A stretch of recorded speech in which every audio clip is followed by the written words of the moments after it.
Jamaicans are known to be clever geniuses when it comes on to creating their own musical styles from scratch.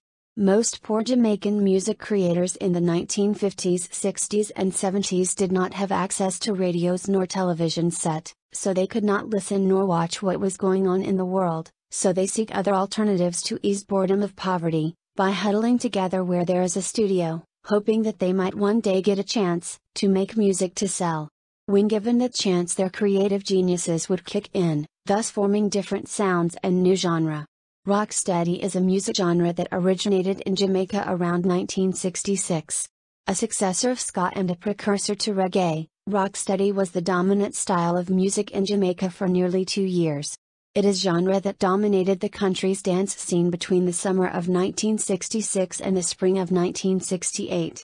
Young people from the Jamaican countryside were flooding into the urban ghettos of Kingston and neighborhoods such as Riverton City, Greenwich Town, and Trench Town, and thus birthed the era of the rude boy fashion. These unruly youths became known as rude boys. Themes addressing social issues came to the fore in rocksteady as well, due in part to the rude boy phenomenon then taking Jamaica by storm. Other musicians who were crucial in creating rocksteady included keyboard player Jackie Matu, drummer Winston Grennan, bassist Jackie Jackson and saxophonist Tommy McCook. Like ska, rocksteady is music that was popular for street dances. However, unlike the wild ska dancing, called skanking, rocksteady provides a slower, mellower beat, allowing for more relaxed dancing. Who created the first rocksteady song?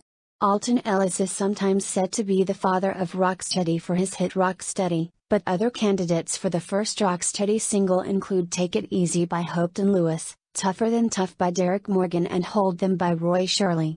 The sound of rocksteady was quickly taken to other shores. Prince Buster treated British and Belgian audiences to their first taste in the spring of 1967, with Lynn Tate leading London-based band, The Bees.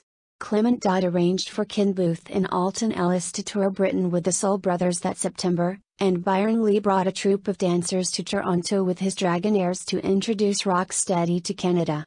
To this day rocksteady is seen as one of Jamaica's most influential sound.